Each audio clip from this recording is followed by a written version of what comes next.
Assalomu alaykum akalar, yaxshimisizlar? Xudo xolasa Xortumda obyektimiz bir kun ishimiz qoldi.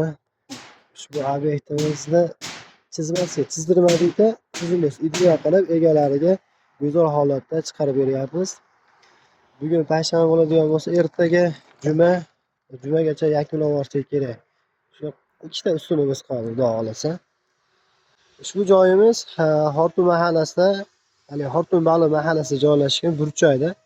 Bu taraf Xortum Baliqdan kelaverish bo'lsa, bu taraf ash ko'chani yonboshdan yursanglar to'g'ri Kelak Machit ko'cha desak ham bo'laveradi.